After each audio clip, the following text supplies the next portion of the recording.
It's day 2 postpartum, just feeling really emotional. And I couldn't believe that I had done it. I really couldn't believe that I'd done it. Then she was there in my arms, like wriggling and alive and real. And then to suddenly have her like born into the world through this very intense experience. All the pain, all the sensation, the intensity, the focus. It was one of the most beautiful experiences of my life. And I cuddled her to my chest, I look at her little face.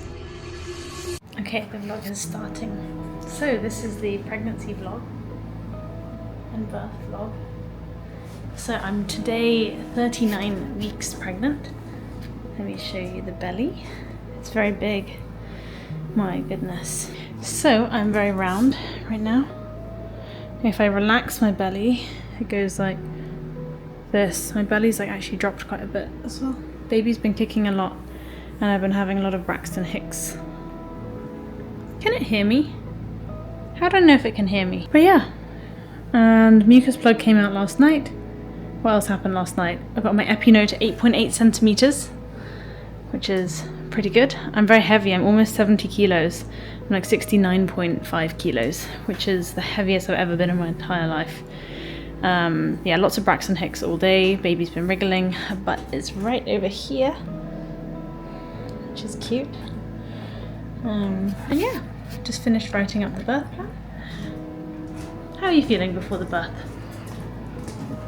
Hello. I am feeling intrigued. Intrigued anticipation, I would say, is my state. Intrigued anticipation. Why is that? Intrigued anticipation because I'm anticipating a new baby. It'll be a new chapter in our life. Yeah. And I'm intrigued. It'll be like, oh, it's like this whole new, fresh, interesting thing that like we've never done before. Yeah. And so it's intriguing. You know, the idea is intriguing. It is quite intriguing actually. Yeah. I am feeling excited and also nervous, but I've been trying to turn the nervousness into excitement by using all these like positive affirmations. My main fear is if I have to have an emergency C-section. I'm worried about that. I don't want one. But Where does the worry come from? I think the worry comes from the thought of like the whole recovery being like very difficult and painful and having all like my ab muscles like cut and like ripped open and like stretched open and all that kind of thing. And then also for future pregnancies being higher risk and probably needing an automatic C-section maybe, but I could try for a VBAC, but the more risk of uterine rupture, all that kind of thing. Feel ready to be a dad? I feel ready to be a dad. How do you know? I feel like it's just the next chapter in life. The next chapter in life. And like everyone does it, so how hard can it be? Not everyone does it. Lots of people do it, so how hard can it be? Yeah, that's true. Lots of people do it. And I've got the best wife in the world. He he he he. And we have a lot of support, and so like, yeah. Yeah, that's true. Okay, it is currently around like 5:30 a.m. What time is it exactly actually? 5:42 a.m. I am just in the middle of my insomnia routine, which is essentially where like through this third trimester I will like wake up in the night and then not be able to go back to sleep for like 2 hours or something. So I have been awake for 2 hours since like 3:30ish, just laying in bed. And so I thought I would document a bit of my insomnia routine. Good morning. So I am just recording. I'm doing my daily skincare. So this is my red LED light mask. I'm reading an article on AI and feeling a little depressed about everything, and I'm about to go to prenatal yoga. Gosh, I look very scary. Hello. So it's currently 1:15 and it is actually my due date today. I'm currently 40 weeks pregnant. Here's the belly. Pretty big. Yes, we're going for maybe our last antenatal appointment. maybe. But we thought that last time, maybe. So we might be back at 41 weeks. Either way, we're on the way. I have had a little bit of the mucus plug come out. A bit last week, and then today a bit of like, they call it bloody show, but it sounds quite dramatic. But basically a bit of like old blood in the mucus coming out. And so apparently that's a sign that baby might be coming in the next day or week or something like that. I've been having quite regular Braxton Hicks again. Let me see if you can see. I think I'm having one. Oh no, the one just finished. But yeah, let's go. Ali and Mum are with us. Okay, so update at the end of the due date. I'm feeling excited to see baby soon. I feel like in the week running up to this, I've had increasing Braxton Hicks, like even like every 10 minutes or something like that. And have also gone through a range of emotions from like despair to stress to being happy, all of these sorts of things. But now I'm feeling actually excited, and I can't wait to be able to put baby in. I don't know if you can see the pram over there. Oh yeah, you can. There we go. Can't wait to put baby in the pram and in the little car seat. So I'm excited. I'm feeling positive, feeling confident, and looking forward to it. Ali's also looking forward to it. Let's show you him. Oh, why can't I turn it? There we go, now it's turned. Are you excited? I'm very excited. How are you feeling?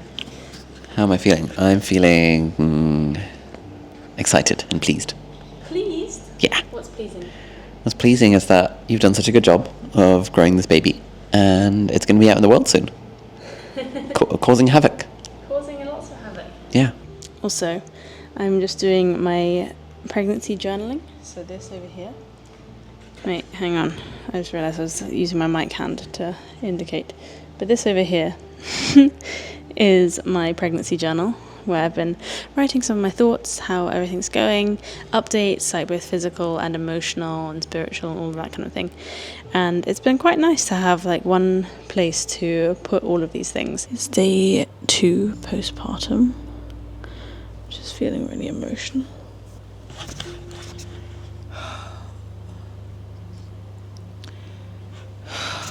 Feeling like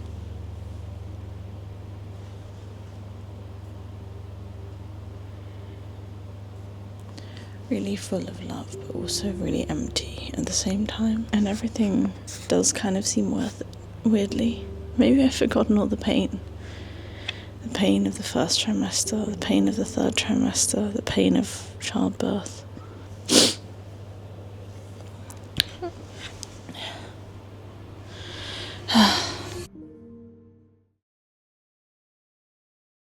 Okay, so I just gave birth 5 days ago. So I'm currently day 5 postpartum, and I'm here in beautiful Hong Kong, and I thought I would film this video just to share some honest reflections on what it was like to give birth and what I wish I'd known, all the things that I've experienced, and just reflect on those a little bit. So as a bit of background, I am currently living in Hong Kong, just moved to Hong Kong not too long ago, and decided to give birth at the Matilda International Hospital. So that's where I am right now. It's on the Peak, which is like this mountain in the middle of Hong Kong Island. And so hence we've got this view on the balcony, and I thought I would pop out here and film a video because it's nice and sunny right now. It was really foggy a little bit earlier, but it's pretty cute now. So here we go. So what was birth like? Well, in the days leading up to the birth, I was feeling a little bit impatient and excited. I was starting to feel like I can't wait to meet our baby and welcome her to the world. Oh God, I'm so emotional. Okay, I've been an emotional wreck. I think the hormone changes have just I've been really in my emotions, in my feels, more than the last 5 days of postpartum, including like third trimester. So I've been in my feels on and off for months now, but especially now. So I was feeling very excited to meet our baby, and I started to feel increasing Braxton Hicks contractions. These are like practice contractions of the uterus, where it like practices like squeezing a little bit in preparation for the big day, the proper birth and labor, where it's going to have to do a lot more squeezing. I was getting a lot of these for basically a week, and they're not painful, they're just painless. And I was sort of like, oh, is it going to be any day? Is it going to be now? Is it going to be tomorrow? But this continued and increased over time for like 1 to 2 weeks. Then at just past midnight, I started to feel something like the Braxton Hicks contractions, but they were painful. They started to feel uncomfortable. I was like, oh, that feels like a period cramp. And I think this was the start of early labor. So this was just past midnight. At this point, I was trying to sleep because I'd gotten into bed not too long before.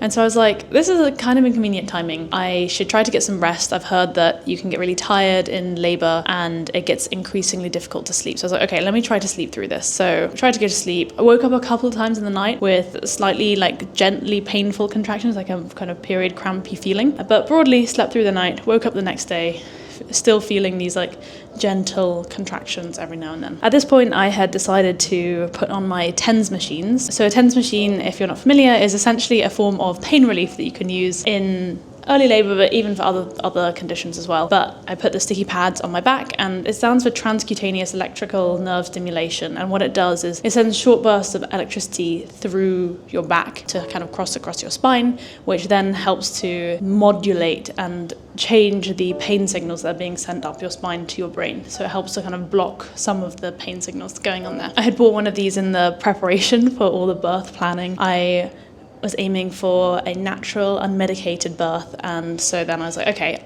anything that I can do to stack the deck in my favor and help with pain relief that doesn't require me to have an epidural or to have opioids or that kind of thing. In making this decision to aim to not have an epidural, I asked myself kind of really why. Why did I want this? Because I think there's a lot of hype around having a natural, unmedicated birth.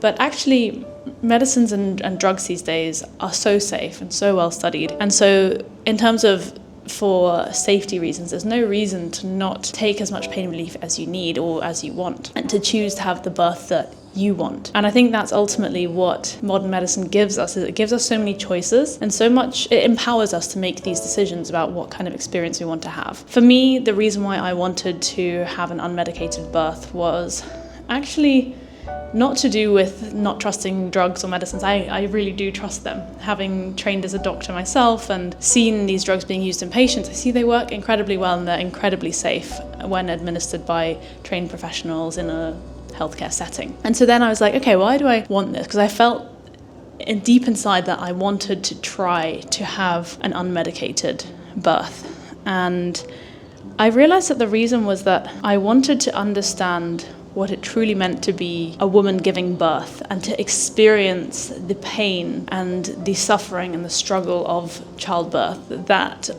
women for hundreds of thousands of years have been experiencing. I was sort of imagining this like chain of women before me, all my ancestors who have gone through this pain to bring forth the next generation, bring forth new humans into the world. And I felt like I wanted to understand that. So when people talked about it, I could connect, I could resonate. And after all, I do feel like our lives here, we come here to this earth to have an experience. At the end of the day, I don't currently believe in anything beyond that necessarily.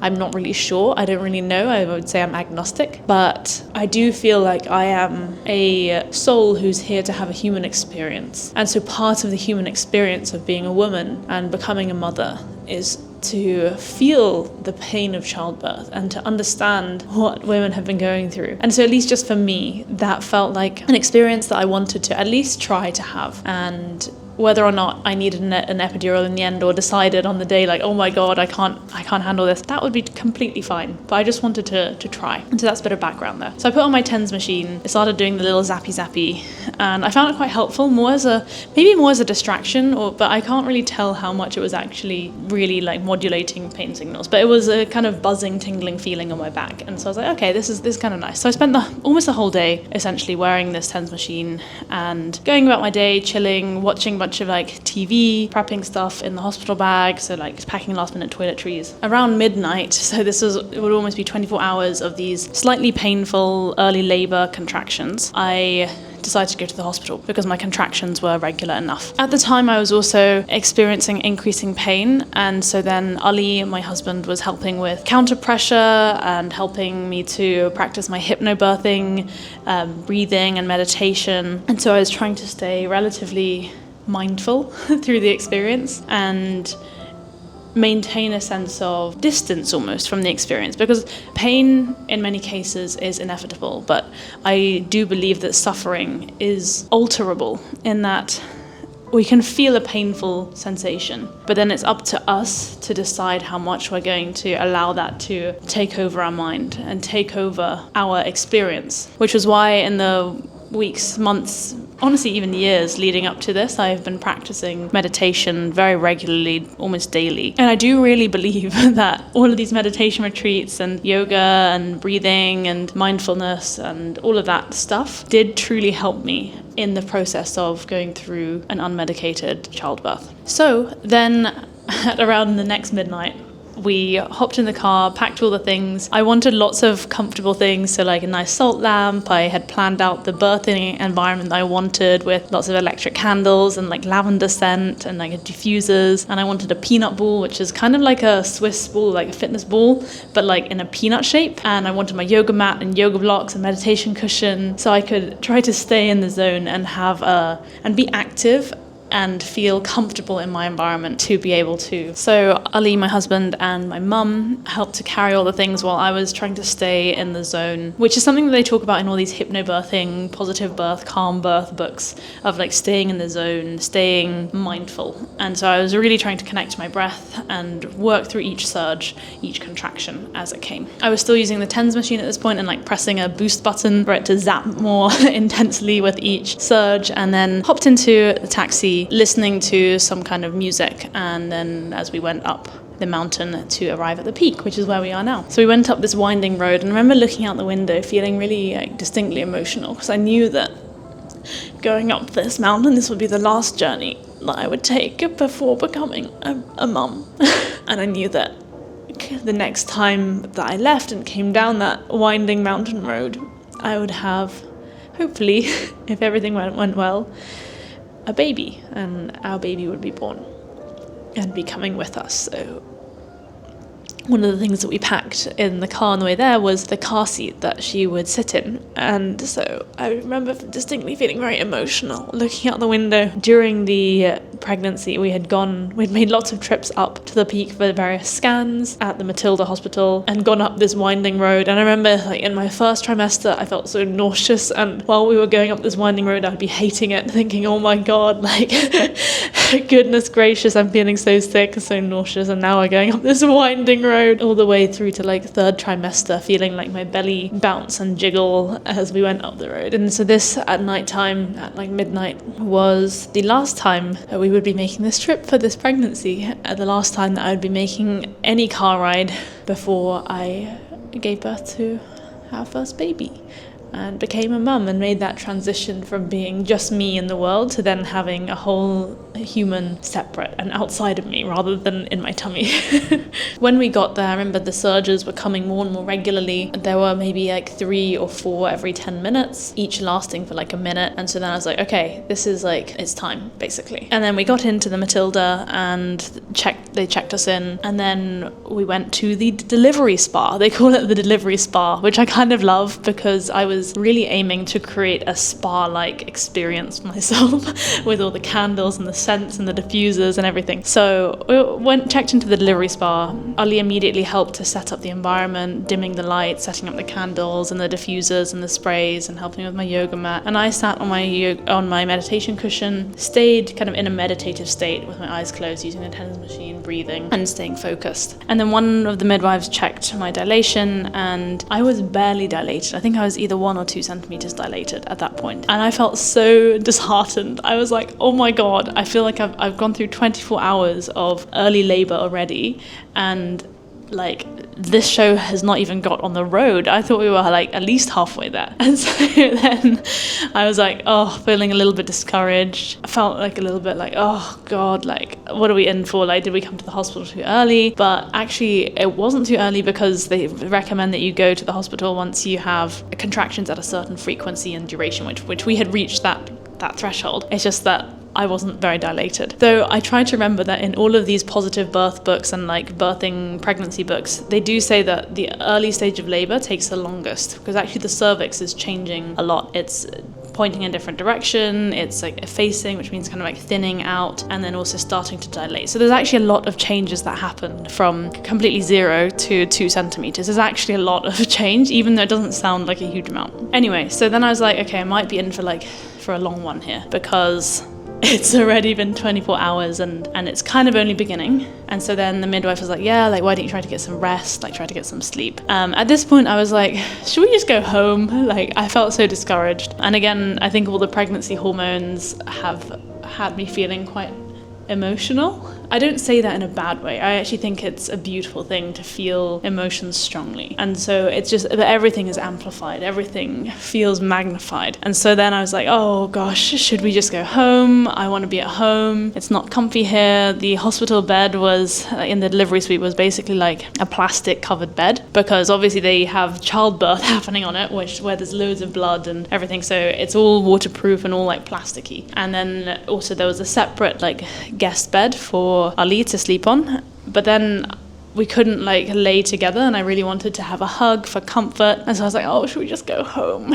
But Ali encouraged us to stay. He was like, you know what, like, why don't we stay here? We're already here, we've set up the room, and then we'll just try to get some sleep here. So try to get some sleep. I had the TENS machine going. The labor pain was increasing, and it was like a very, very, very painful contraction where I couldn't talk or like do anything else, because it felt like it would kind of overwhelm me a little bit. And so I'd have to stop what I was doing and like get into a calm position where I could focus on my breathing to stay grounded and stay here and not get swept away. Because it almost felt like one visualization that I really enjoyed and found helpful was something that one of my prenatal yoga teachers taught me, which is this idea of the surges, the contractions coming in as waves. And so the waves, like almost as you start labor, the waves are gentle, you're just starting to step your toes in. But then as it progresses, the waves get bigger and bigger, and you start to be taken out to sea, and your whole body starts to float and be like on top of these waves that are coming. And they're coming no matter what, you can't stop them. Anything that you really like try to do is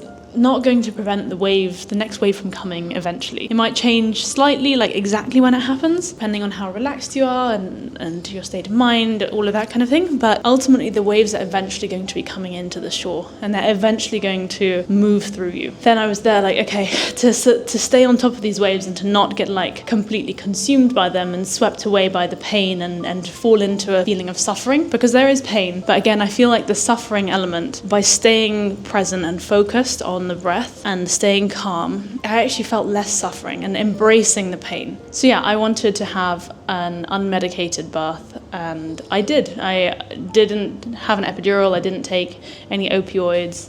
I just focused on my breath, and I used some gas and air towards the very end as well. So to anyone who's maybe thinking of going through an unmedicated birth, or even a medicated birth, because those aren't pain-free either, or even just if there's some pain in your life, whether that's going through acute or even chronic pain, for me personally, I've always found that resisting the sensation and trying to reject it or like push it away always makes it worse, because it increases the suffering.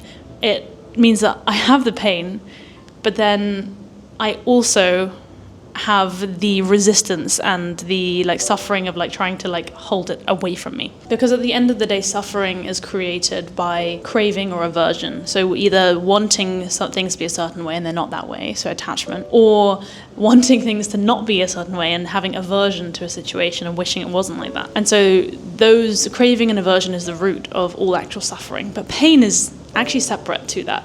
It's just easy for our monkey mind, our very human natural response to pain is to feel like, oh, I don't like that. I feel like I want that to stop. And the more that we resist and the more that we feel that we want it to stop, the more that we actually create suffering for ourselves. I found it one of the most intense evenings of my life because I was there laying there trying to sleep and sleeping for maybe like 5 minutes or so and then waking up with like a painful contraction, which would literally wake me up from my sleep every like 5 to 10 minutes. My contractions slowed down a little bit, thankfully, over the night time because then I could sort of sleep a little bit.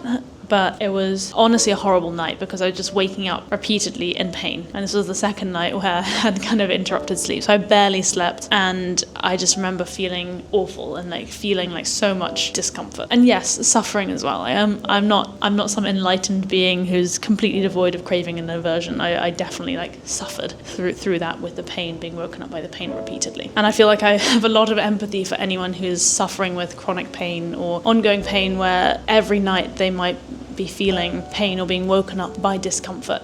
So I have a huge amount of empathy now for that. When the morning rolled around, I felt so dehydrated and so just down in the dumps because I hadn't slept really. But then ahead of us was another new day, and so then was getting on with labor. And I didn't want to have too many cervical examinations where they like check your dilation, so I declined having too many of those. I thought, you know what, I don't want to feel discouraged again. And also the interruption from having the examination is actually, it like takes you out of the zone a little bit and it's a bit uncomfortable, all of that kind of thing. The next day, I tried something magical, which is I tried getting in the bath. My God, the bath was amazing. I loved being in the water for the contractions. I felt like it made it so much more comfortable. And so when Ali, my husband, suggested that I get in the bath and I hopped in, it was like an immediate sense of relief. So I brought my bikini. So I'd recommend if you want to potentially try going in the water, maybe try bringing a bikini along if you feel more comfortable wearing something. Or otherwise, obviously, you could just not wear anything. But for me, I felt a little bit more comfortable with people coming in and out of the room occasionally to have at least a bikini top on. And so then I lay in the bath and Ali, my birth partner, he was with me and helped to count me through breathing. So we would do this, what's called up breathing, which is where you inhale for 4 and then you exhale for 8 and then repeatedly do that. Okay, we're back after a little break to see my obstetrician. So she was just reviewed my wound and my stitches and everything is healing well. So anyway, so I was in the bath, loving my water time, and Ali was helping me with the up breathing. So breathing in for 4 and then out for 8 seconds. Over time, the contractions were getting more and more intense, more and more sensation and this like intense cramping feeling, which felt kind of like my insides were being squeezed and also like opened up, but not in a sharp pain kind of way. It was like a dull radiating pain that felt like it was very much coming from very like deep within like in my core and just like spreading out from there. With each contraction I could feel my tummy go hard like a rock, and so then my uterus basically would become this like rock, kind of a hard thing as it's like tensing up. Eventually I got out of the bath. I had another vaginal examination at around 3 o'clock in the afternoon. So this was after about 39 hours of like early labor and like gentle contractions. And I was honestly feeling exhausted by this point. I thought that we were almost there. I was only 3 centimeters dilated. And so I was like, oh my God, this is kind of depressing. But then sort of soon after that, things started feeling way more intense in the bath. And then I got out eventually, and I hated being out of the bath actually. But I wanted it to speed things up. So I was like, okay, I need to be a bit more upright, because in the bath, they just had like a normal horizontal bath, not like an upright birthing bath. And so then gravity wasn't necessarily helping to bring the baby down. So I was like, okay, I gotta get like upright. They recommend being upright, forward and open in terms of your position. So I was like, okay, more of that. It became unbearable. And I think at this point, I like lost the plot a bit. I even said to Ali and my mum, I think I've lost the plot, like I've lost it. And this was when I think the waves felt incredibly intense. And until this point, I had like declined any sort of gas and air, because I was just focusing on either being in the water with absolutely nothing, or when I came out, I put the TENS machine back on. But at this point, the TENS machine didn't seem to really be cutting it anymore. And I think this was when I was entering a slightly more active phase of labor, because then when they re-examined my cervix and my dilation about an hour and a half later, I was at about 5 centimeters and things were really intense. And so then I decided to take on some gas and air. So I started using the gas and air. Oh my goodness, it was like very, very relaxing. I kept doing my breathing exercises with the gas and air during each contraction. And then at some point I actually threw up from the intensity of the pain of the contractions. So I think I threw up in total like twice, 2 or 3 times during the course of labor from the intensity of the contractions. I tend to throw up easily anyway. I'm a bit vommy, but that really like triggered some. And also with the gas and air, I think the gas and air is meant to sometimes can make people feel a bit nauseous. But yeah, I think my body just needed to purge. So basically, 3 p.m. I was 3 centimeters dilated. At 5:30 p.m. I was about 5 centimeters dilated. At 7 p.m. I was 7 centimeters. At 7:15 I was 9 centimeters.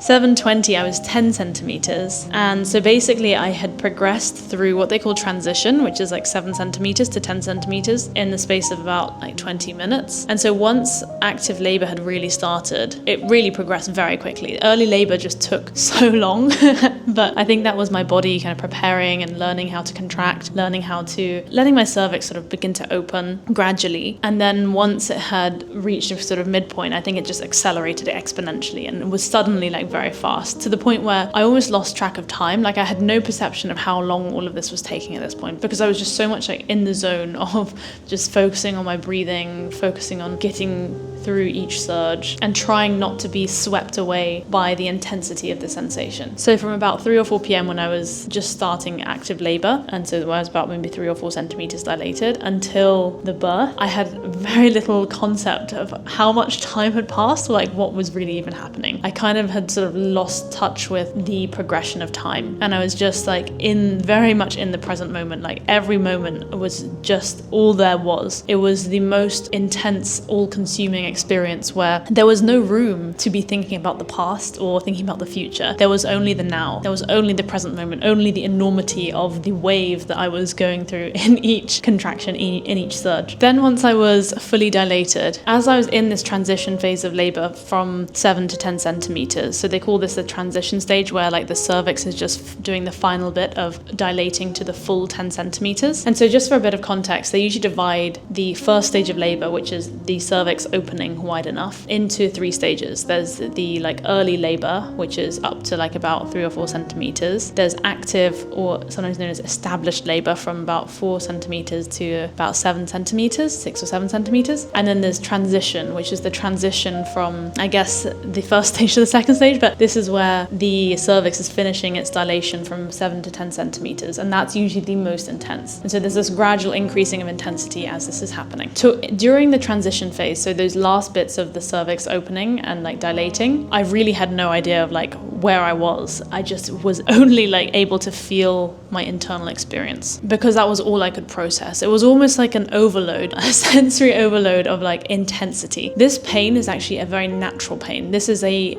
healthy pain. It's not that I'm being injured or something is being damaged. It's actually, this is my body going through a healthy, natural process. It's not the pain of an injury or sickness. It's the pain of my body going through an intense physical challenge. Kind of like the pain of lifting weights or the pain of running a marathon. It's like, actually, you're not causing a negative, like, bad injury. You're challenging your body. Your body is going through this intensity because it's doing something that's amazing and difficult and hard and challenging for it. And so I was holding on to that to like, try to embrace the pain rather than resist it. But at this point, it was becoming really, really difficult to stay with it, and I really think I lost the plot multiple times, and I was a little bit like all over the place. I also became extremely fussy, so I decided that I hated the gown that I was wearing and it was really uncomfortable, and so I ripped it off and threw it into the corner somewhere. And I decided that I hated certain things in the room and just threw them away from me. And so I became a little bit crazy in that way. And they asked to, for example, like use a Doppler, which is sort of to check the baby's heartbeat, basically. I was holding my peanut ball at the time, and she was like, "Can you move the peanut ball so I can scan and check the baby's heart rate's okay?" And I was just like, no, absolutely not. And I almost lost any sense of self-censorship because I was so completely occupied by focusing on the intensity of these waves that were coming, that I think any room for politeness or censoring myself just went out the window. And I was just like, no, this is what I want. I hate this gown. You're not removing my peanut ball. This is how I've got to be right now. I want to be in this position right now. Move. I'm just doing this. I need to get through this. And it was extremely, extremely intense. I think I've used the word pain and intense so many times in this video. I've never used these words as much as right now explaining this story, and I don't think I ever will again in the future, but here we go, so please bear with me. And so then towards the end of transition, I think the baby's head was moving down into my pelvis, and I felt this like urge to push. And I was like, oh my God, I really got to push. And I was literally shouting like, I really want to push. But then the midwives and the doctor, my OB, she said, you know what, like your cervix is almost fully dilated, but like not 100%. So you must not push, because if I push, even though the cervix is not 100% dilated, then it can cause damage to the cervix and inflame it, or like basically like cause swelling in the cervix by pushing against it and causing damage to it, which can then actually make labor harder, like to make the pushing stage actually even harder. And so you're just like, you must not push, stay with the breath. And I had watched some online courses around going through labor, like breathing exercises in labor. And so one of the things I was trying to do was modulate my breathing in order to not push. And so really trying to do these soft breathing exercises to avoid allowing my body from like bearing down, which is what they wanted to do. Finally, when I was fully dilated, they were like, okay, you can push now, you're allowed. And then I really like went for it. And then the pushing stage lasted for like 24 minutes, and then the baby was born. I actually wanted to push in a kind of on my knees position. So I was like on my knees with my arms over like the back of the bed, like they'd raised up the head of the bed, and then I was like kneeling on the bed and then had my arms on top of the bed like that and was pushing there. And then I moved to like a side lying position because they felt like the baby was stuck in that position. And so then the baby was born, and I think I had completely lost any sense of really where I was. And I remember I was like squeezing my husband Ali like really hard, like squeezing him on his like shoulder or something like that, which I was grabbing onto. And my mum quickly like replaced his shoulder with like a little like giraffe toy which I had when I was a child, and she had brought to put in the crib with or like to put in the nursery with our baby. And so I was holding this little giraffe toy and just squeezing on for dear life. And I really think that my mum saved Ali's neck from being crushed by my hand during transition and the like pushing stage of labor. In terms of like the sensation, the like urge to push was kind of like the urge to cough, where it's like, even if someone tells you don't cough, you must not cough, otherwise terrible things going to happen. It's really, really difficult to not cough. And you're there like trying to like not cough, sort of coughing a little bit and trying to like not make it a gentle cough. And that was what it was like for me. I was like, okay, I'm really trying to not push here, but like I can't help it, I'm still kind of pushing, and it's like the body takes over. And that was really honestly like summed up a lot of the experience of labor. It's like the body really was taking over, and it's this thing of like surrendering control to that. I'm used to having my mind often directing my behavior, my life, mostly being very much like mind-based, or at least I think so. I think that's the case, that maybe that's just an illusion at the end of the day. I feel like, okay, usually my mind's in control, but in this case, like my mind completely was unable to compare to the like primal instincts and sensation and intensity that was going on in my body at that moment, to the point where my body just took over. And I think in some ways maybe that's a good thing, because these instincts, they've evolved over hundreds of thousands of years, and so they're not right all of the time. They do get things wrong because they're just instincts. They're not really trying to make decisions based on logic or evidence. They're just going off instinct, but they seem to be broadly pretty good. So the instincts I had around like how I wanted to be, like how I wanted to move, I just had to give in to them. During labor, it was pretty hectic because there was just so much commotion going on, because with each contraction the baby's heart rate was dropping, which is normal to an extent. And so this was sort of normal, but they were like, okay, we want to get the baby out relatively quickly, just to make sure that she's not staying in there and being squeezed, since her heart rate was like dipping down quite low for a baby. Like they call these decelerations. I remember the feeling of crowning, which is basically when the baby's head is starting to come out and everything being really stretched. Beforehand, for several weeks beforehand, I had been practicing using something called an epino, which is like a kind of balloon thing that you put in there to sort of stretch out. And then I was doing perineal massage as well and all that kind of thing. And so it felt a little bit like that sensation of that real like stretching feeling. But I was prepared for it because I had tried with the epino and experience what it's like to really like stretch things out. And so I felt that happening and I was like, okay, yeah, this is happening now. It was like this burning, like stinging almost sensation, being really like skin being really like stretched to its max. Then her head was born, which was like a sudden like release of this pressure, and then her body followed soon after. And that felt like a very interesting feeling of almost her body like blobbing out. It was like a very strange sensation. And then soon after that, there was a bunch of fuss. They put her on me immediately because I wanted to do immediate skin-to-skin contact with her. And I just felt overwhelmed with emotion. Oh God, I felt so overwhelmed. I think it was all of the previous like 43 hours from the very start of slightly painful contractions all the way to like the intensity of like this like tsunami that was repeatedly just like wrecking me and like, moving through me. After 43 hours of labor, to finally have her there like in my arms, on my chest, to have her there like crying a little bit but like blinking and like looking at me, it was one of the most beautiful experiences of my life. It was one of like the most incredible experiences of my life, and I just remember feeling so overwhelmed with joy, with emotion, and I couldn't believe that I had done it.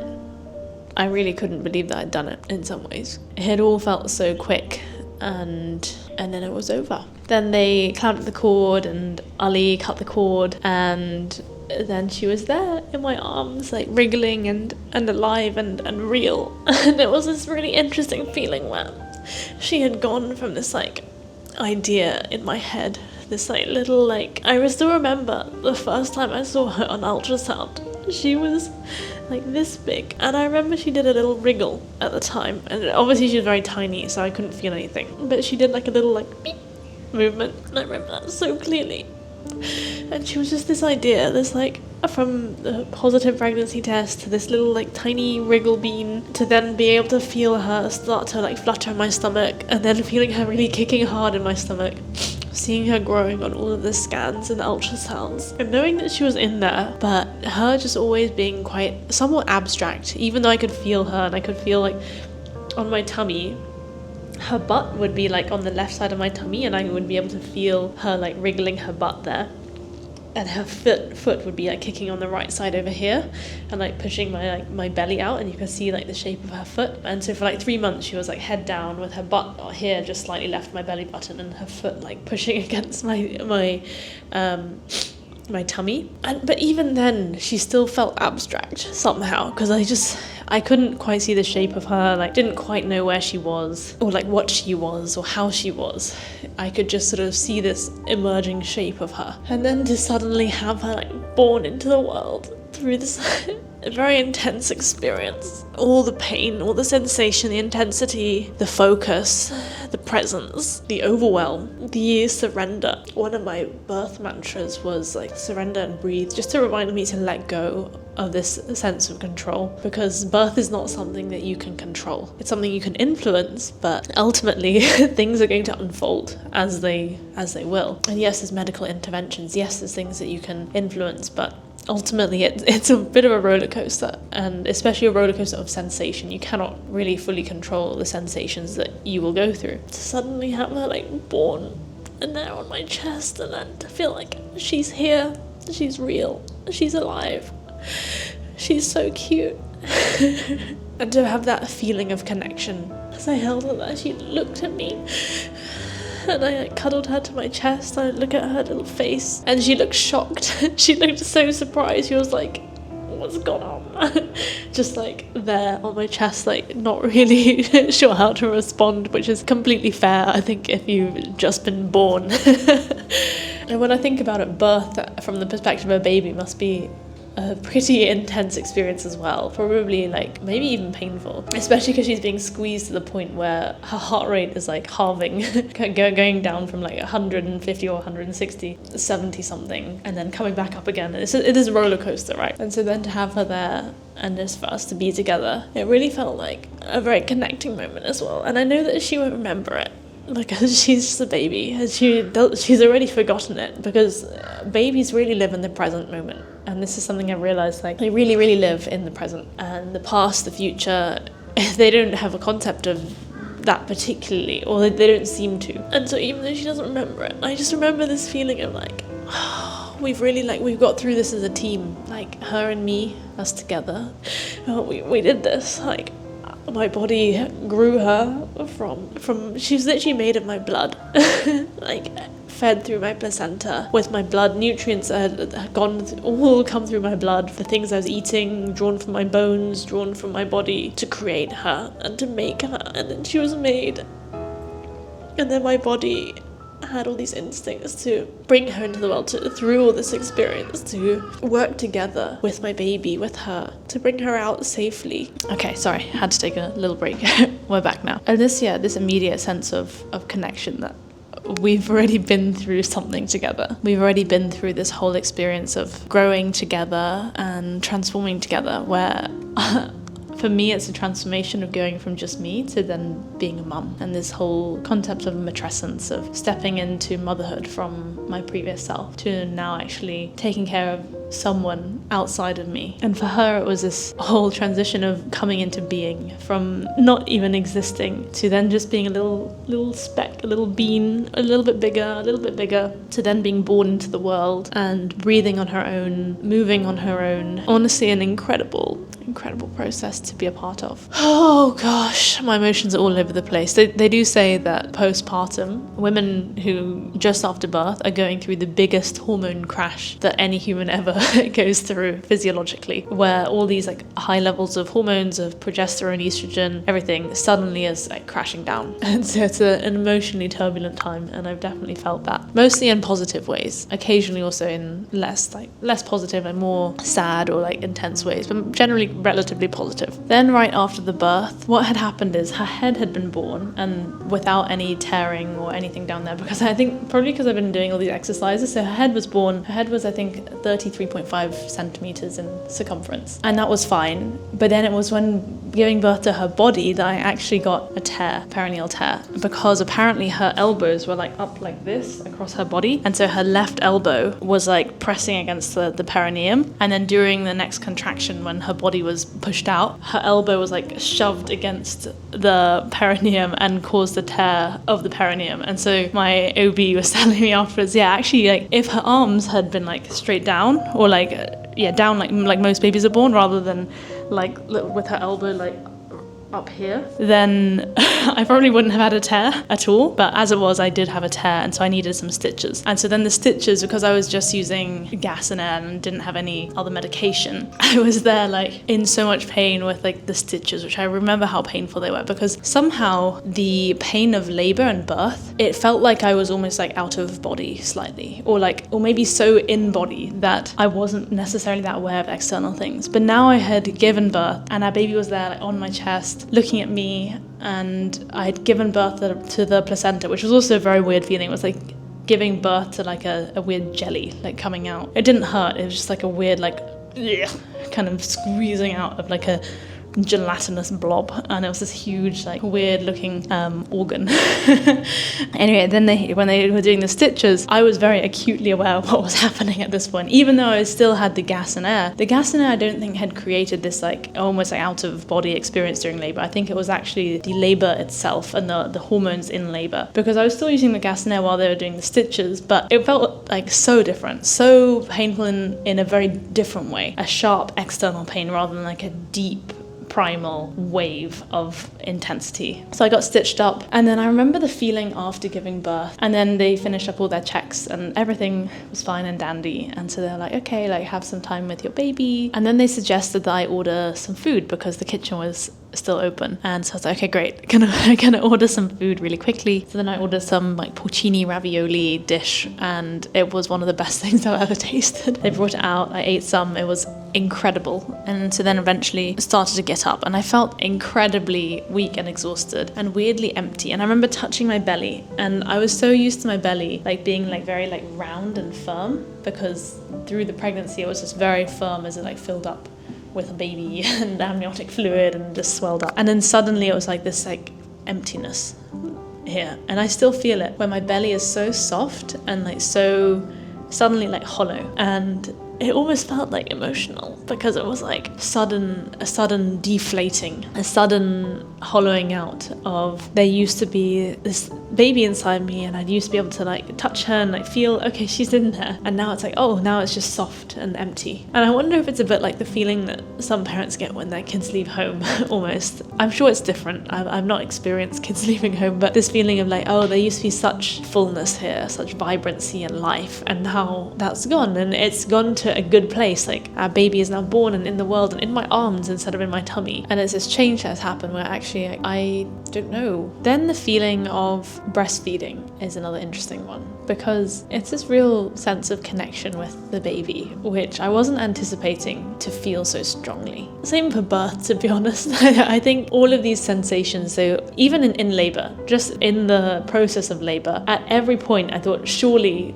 it can't get more intense than this, surely like that this is it, or like we're nearly there, and then it would just get more intense, and there was just more and more depth to the experience and the sensation than I ever could have imagined before going into it. So what I wish I had known before giving birth, well, honestly, I think saying what I wish I'd known is a bit strong, because I think there are many things you can't know, they have to be experienced. But what I now know, having given birth, is that our body is capable of so much strength and holding so much intensity, more than I could have ever imagined before, because it was by far the most intense, most painful experience of my entire life. And I've had appendicitis, I've had an appendectomy, I've broken bones, I've done all those things, and this was the most painful, but interestingly of a very like deep, overwhelming kind of pain, and I recovered from it immediately. It was different from a broken bone or appendicitis, where that was actually illness. It was like a kind of ill pain in a way. This was like an intense, muscular, deep pain that just completely overwhelmed my body and mind. And I think I also know the value of really surrendering to an experience, because in the glimpses of memory that I have from those most intense moments of labor, I just remember being solely present focused, and how this sense of like surrender to the present moment with no thought or no space to even hold anything about the past or the future was exactly what I needed to be in that state of mind in order to move through the experience and to get through it. I am so glad that I went for no epidural, no major pain medication other than gas and air, because I think it allowed me to really experience what it is to as a woman, give birth. And in like the Bible, in all these texts, they talk about how childbirth is this suffering that's been imposed on women. But I think we can also view it in an empowering way as well, because I have never felt so strong and so confident as I have since going through this experience, knowing that there is the ceiling to what I'm capable of withstanding. The intensity that I can go through is so much greater than I had ever imagined, and my ability to come through the other side of it, not feeling traumatized, but instead feeling empowered, instead feeling like I have overcome a massive challenge and learned to try to master myself, try to surrender in every moment. And it's an experience that I think is a peak challenge experience in life, and I'm very grateful to have gone through it. But I will say that it is very, very painful, and I can understand why they say that childbirth is like the most painful thing a person can experience. I'm sure that's maybe not 100% true. I'm sure someone has come up with some creative form of torture that is more painful, but in terms of just what humans experience normally, I can completely see that. And so as the sun sets here on my last day here at the hospital, I am feeling deeply grateful and very changed as a person through this experience. I'm grateful that both baby and me are healthy and well, and we've gone through this transformation together every step of the way. And now here we are. I'm grateful for the incredible care of all the healthcare staff, my obstetrician, all the midwives that have been amazing at helping me through all the prenatal stuff, through the labor and birth, then through patching me up with all my stitches, taking care of me afterwards, teaching me how to breastfeed, how to take care of our baby. I'm so grateful for my really supportive birth partners, so Ali, my husband, and my mum, who were there with me, holding my hand, massaging me, helping me breathe, accompanying me, bringing me food, and supporting me emotionally and spiritually every step of the way. And I'm so grateful for having challenged myself to go through with this, because I really feel so powerful. I think that if I ever have another child, I might go for an epidural, because it's a lot. It's an intense experience. I think if you don't have that innate curiosity of what the pain of childbirth is like, then I think you really need to know why you want to go for a minimally medicated birth if you're going for it, because you are choosing more pain. You're choosing to experience more pain, which, as I keep saying through this video, doesn't mean directly experiencing more suffering, because I think those things are separate, or at least it's not a one-to-one relationship. They're somewhat linked, but I'm just feeling very settled and ready to step into this next chapter of my life as a mother. And I know it's going to be hard, and I know it's going to bring intensity and challenge and pain and responsibility and sacrifice. And I also feel ready for it, because I do really believe that while we're on this earth, we're here to have an experience, a human experience. And I love to challenge myself, and challenging ourselves is part of being human. And so this next era, this next season of motherhood is the next book. It's like book 2 of my life, or maybe book 3 or 4, depending on how you divide up the books of my life. And I'm happy to be here. One thing that I was really glad that I had read and prepared myself for was that any birth can be a positive birth when viewed in the right light, and that whether you have a C-section, whether it's an emergency C-section, whether it didn't go to plan, or whether your birth preferences couldn't be followed, you can also choose to view it positively, either in the sense of, well, if mum and baby are healthy and happy at the end of it, and it's this process that you've been through together. As a team, you and your baby have come through the other side fighting and strong and together, then that can be viewed positively. Or you could even view it positively in that every single experience we have that's difficult is a spiritual challenge, and it encourages us to grow. It's almost like that thing of childbirth and experiencing the intensity of it without pain relief was showing me how much intensity I could even hold in my body, and showing me that it was greater than I had ever even imagined. Every time I thought that this was it, that I couldn't take any more, there was more, and I took it, and I survived it, and I could bear it. And then there was more, and then there was more. And so it's this whole thing of actually then viewing that positively of, you know what, through all of that, I have learned that I am strong, and I have so much strength within me to be able to go through these things and accept them and embrace them. Anyway, this has been a very long, rambly video. I think I should probably finish here. I haven't really got into all the postpartum emotions yet. There's this feeling of a movement of like the center of gravity, where it felt like my belly used to be the center of gravity of my body. It like kind of moved during pregnancy to like feel like, oh, my belly was like the center of attention for me, my focus. And I would rub my belly and then feel like, oh, like a lot of connection with the baby in my belly. But now it feels like that center of gravity has again moved, and it's like this transition of matrescence. Starting out as just a young girl, a young woman, your focus is all on you.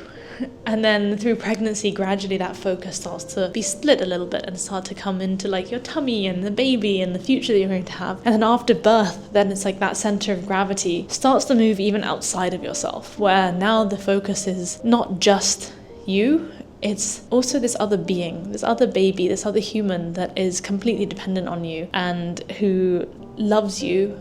And you can feel that they love you, they need you, they feel comforted by you. And then feeling like this almost expansion of yourself, where I care about me, but then I also care about her as well. So as I step into this next chapter of motherhood, I'll document more about all these weird feelings. And maybe I'm just too sensitive or like too emotional or too much in my feelings, but I don't think that's a bad thing. I actually am embracing it, because emotions mean that we're human, and it's energy in motion. It's these feelings that guide us and help us to navigate the world, that are part of our instincts. And so I'm just leaning into embracing all of the beautiful feelings, whether they're painful or positive. And it's been a tender time of transformation. But I kind of think of it a bit like, you know, when a butterfly comes out of its little chrysalis, so when it like pops out of the little like cocoon and its wings are all soft and tender, and so then it just sort of stands on the branch for a bit, like drying its wings in the sun. I feel a little bit like that, where I feel like I've